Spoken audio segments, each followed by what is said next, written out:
Date or বাস। এটাকে তুমি চিনতে পারছো না, যাক সমস্যা নেই, সেটার কথা পরে আসি, আগে তোমার পরিচয়টা মানুষকে দেই। বলো বাবাজি।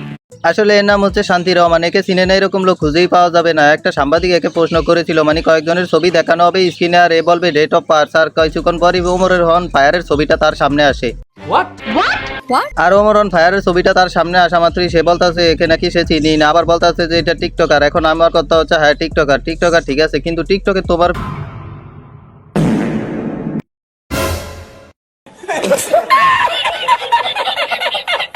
ফলোয়ার হচ্ছে মাত্র 1.3 মিলিয়ন, আর ওমর অন ফায়ারের ফলোয়ার হচ্ছে 15.4 মিলিয়ন। এখন তুমি একেই চিনো না, তাহলে তুমি চিনো কাকে? চিনবা কি করে? আসলে তোমার কাজ তো এই টিকটকে না, তোমার কাজ হচ্ছে কক্সবাজার। তুমি নতুন আইফোনের জন্য কক্সবাজার যাবা, নতুন আইফোন লস হবে আর তুমি কক্সবাজার গিয়ে সেটা নিয়ে আসবা। তোমার কাজই তো হচ্ছে ওইটা।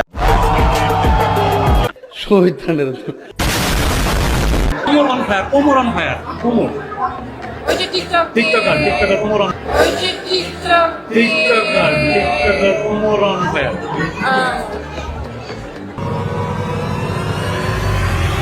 হ্যাঁ ওমর অন ফায়ার টিকটকার, সেটা মানছি, সেটা ঠিক আছে, কারণ টিকটক না হলে তুমিও আজকেই পর্যায়ে আসতে পারবে না।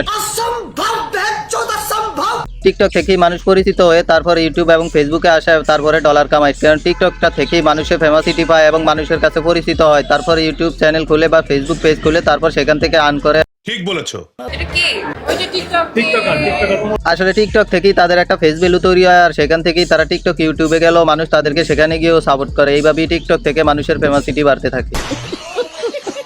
শাকিব খান যদি নায়িকা হওয়ার অফার দেয়, কে আমার নায়ক হওয়ার যোগ্য না। ডিপ্রেশন। আসলে ভাই যেমন সাংবাদিক তেমন প্রশ্ন, আবার তেমন প্রশ্নের অ্যান্সার। এখন আমার কথা হচ্ছে শাকিব খানের কি দেশে নায়িকার অফ করছে? এত ভালো ভালো নায়িকা থাকে, এর মতো একটা কক্সবাজারে গিয়ে খাটকা বানো মাগিকে সে নায়িকা বানাবে?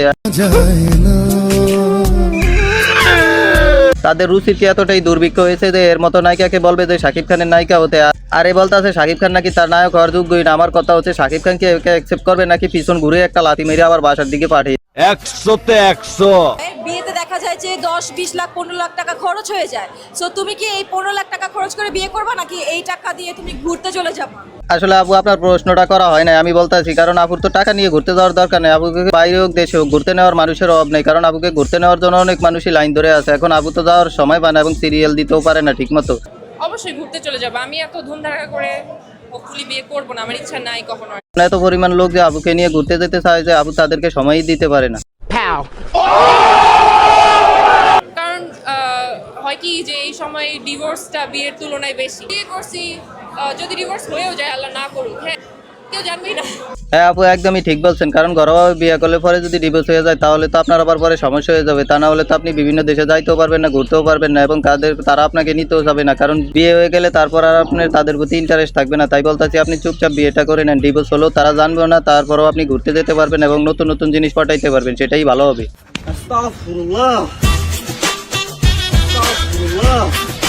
মেয়েরা একটু কক্সবাজার গেলে ওদেরকে বলা হয় যে ওরা আইফোন কিনতে কক্সবাজার গেছে। এই জিনিসটা সম্পর্কে তুমি কি বলতে চাও? মানে আপু আপনাকে যে কি বলবো, আমার বলার মতো কোনো ভাষা নেই, কারণ আপনি একেবারে সঠিক ব্যক্তিকে সঠিক প্রশ্নটা করছেন। কারণ এই আপু কিছুদিন পরই নতুন আইফোন লঞ্চ হলেই কক্সবাজার যায়, আর আপনি সেই সুযোগটাই কাজে লাগিয়ে আপুকে সেই প্রশ্ন এটাই করছেন। সেলুট জানাই আপনাকে। আইফোন 17 এর লঞ্চের উপলক্ষে I went to Cox's Bazar for a tour. Because আমাকে কিনতেই হবে এটা, এই জন্য আমাকে ট্যুরে আসতে হয়েছে। এই যে ভিডিওটাতে কিছুদিন এই যে আইফোন 17 প্রো ম্যাক্স লঞ্চ হওয়া মাত্রই সে কক্সবাজার চলে গেছে ফোন আনার জন্য, কারণ সে গেলেই তার ফোন হয়ে যায়, আর কিছু বলা লাগে না, কিছু করাও লাগে না, কারণ তাতে নেওয়ার জন্যই সবাই রেডি হয়ে থাকে।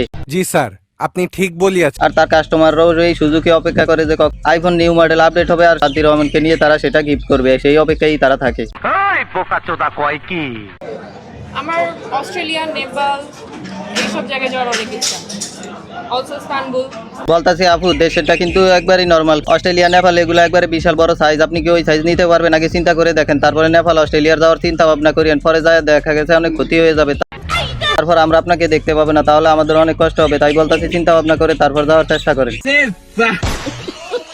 তোমার নাম শান্তি, তোমার কি মনে হয় তুমি কি অশান্তি করে বেড়াও? হ্যাঁ, কোন কোন দিক তোমার অশান্তি করে বেড়াও যখন আমি স্টেজে থাকি? হ্যাঁ একদম সত্য কথা। আসলে আমারও এটাই প্রশ্ন যে এর নাম শান্তি রহমানকে রাখছে, এর নাম রাখার দরকার ছিল অশান্তি রহমান, কারণ ও তো সবসময় অশান্তি করে বেড়ায়, ওর কাছে তো শান্তির কিছুই দেখতে পাই না, সবই তো দেখি অশান্তি।